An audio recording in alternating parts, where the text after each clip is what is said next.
कार्तिक मास का 5वां अध्याय इस प्रकार है। राजा पृथ्वी बोले, हे मुनि जी, आपने कार्तिक मास का विस्तार फल कहा। अब इसके विधिवत स्नान की विधि नियम भी आप कहिए। नारद जी ने कहा, आप भगवान विष्णु के अंश से उत्पन्न हुए हैं, अतएव यह बात आपको मालूम ही है। यथापि मैं यथोवचन विधान आपसे कहता हूँ, उसे सावधान मन से सुनिए। आश्विन मास की शुक्ल पक्ष एकादशी से शुद्ध होकर कार्तिक मास का व्रत करना चाहिए। इस व्रत को करने वाला सर्वदा रात्रि के चौथे पहर में उठे, जल पात्र लिए हुए गांव से बाहर पूर्व अथवा उत्तर दिशा में जावे। हमेशा दिन में अथवा सायंकाल को कान पर जनेऊ चढ़ाकर, पृथ्वी पर तृण को बिछाकर, सिर को कपड़े से ढककर, फिर मुंह को यत्नपूर्वक बंद कर थूक तथा श्वास को रोककर मूत्र का त्याग करे। रात्रि के समय में दक्षिण मुख बैठकर मलमूत्र का त्याग करे। अपने लिंग को पकड़कर उठें तथा मृतिका और जल से सावधानी से धोकर दुर्गंध को नष्ट करें। तब शौच क्रिया पूर्ण करें। एक बार लिंग में, 3 बार हाथ में, फिर सिप्र तथा हाथ में 2-2 बार, 5 बार गुदा में और 10 बार बाएं हाथ में दोनों हाथों से 7 बार मिट्टी लगाकर अच्छी तरह जल से धोवें। यह शौच विधि गृहस्थों के लिए कही गई है। ब्रह्मचारियों को दूनी, वानप्रस्थ को तिगुनी और सन्यासियों को चौगुनी अधिक शुद्धि करनी चाहिए। जो शुद्धि की विधि दिन में कही गई है, उससे आधी शुद्धि रात में होनी चाहिए।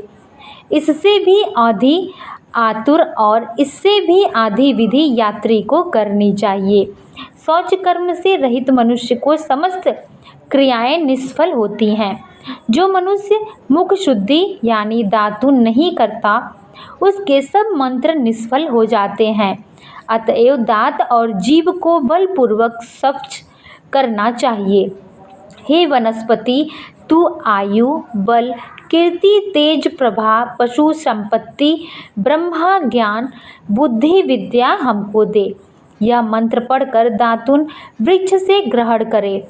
यह मंत्र कहकर दूध वाले वृक्ष से 12 अंगुल दातुन लेकर करें तथा श्राद्ध और व्रत के दिन न करें।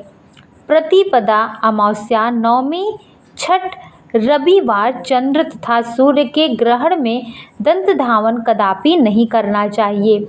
कटीले पेड़, कपास, पीपल, रेड़ और निर्गंध वृक्षों की दातुन नहीं करें।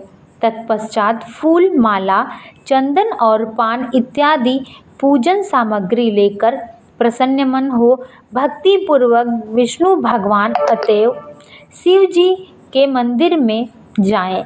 वहां देवताओं का अर्घ्य आचमन करें। आदि वस्तुओं से अलग अलग पूजा कर, प्रार्थना तथा प्रणाम कर नित्यादि मंगल नित्य करें। फिर ताल, वेद, मृदंग आदि को बजावें, गावें और कीर्तन के साथ नाचें। फिर माला, चंदन, तंबूलादिकों से उन गायकों का भी पूजन करें जो गा रहे हों, क्योंकि देवस्थान में गाने वाले में साक्षात विष्णु भगवान ही मूर्ति है।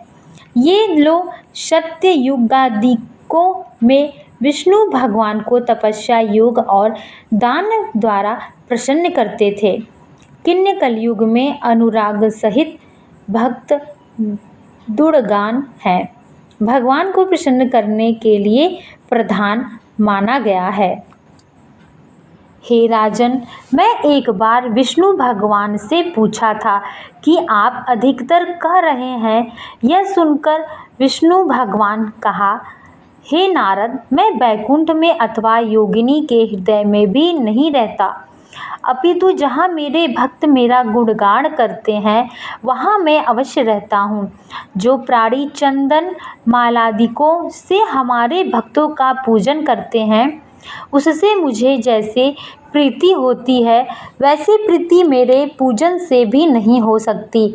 जो मूर्ख पुराणों की कथा तथा मेरे भक्तों का कीर्तन सुनकर उसकी निंदा करते हैं वे मेरे शत्रु के समान हैं। शीरीष धतूरा के गिरिजा चमेली केसर कंदरा मदार तथा को कनेर को के फूल और अक्षत से विष्णु भगवान की पूजा करते हैं। अड़हल कंद शीरीष जूही मालती केवड़ा के पुष्पों से शिव जी का पूजन नहीं करना चाहिए। लक्ष्मी की अभिलाषा करने वाले पुरुष को तुलसी पत्र से गणेश जी की, दुर्वा से दुर्गा जी की, अगस्त्य के फूल से सूर्य नारायण को पूजा न करें। जिन देवताओं के लिए पूजा में जो फूल निर्दिष्ट है उन्हीं से उनका पूजन करें।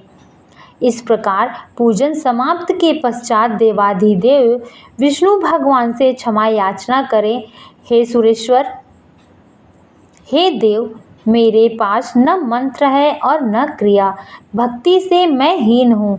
जो कुछ भी आपकी पूजा मैंने की है आप हमारी उस पूजा को पूर्ण करें। इतना करने के बाद परिक्रमा कर दंडवत प्रणाम कर पुनः क्षमा प्रार्थना करके गायक कीर्तन आदि करना चाहिए। जो मनुष्य शिव और विष्णु भगवान की विधिवत कीर्तन मास की रात्रि में यानी कि कार्तिक मास की रात्रि में भगवान विष्णु और भगवान शंकर का पूजा करता है वे पवित्र आत्मा होकर अपने पूर्व पुरुषों के साथ विष्णु लोक को जाते हैं। इस प्रकार कार्तिक मास का 5वां अध्याय संपन्न हुआ। सब भक्तजन मिलकर बोलिए भगवान विष्णु की जय।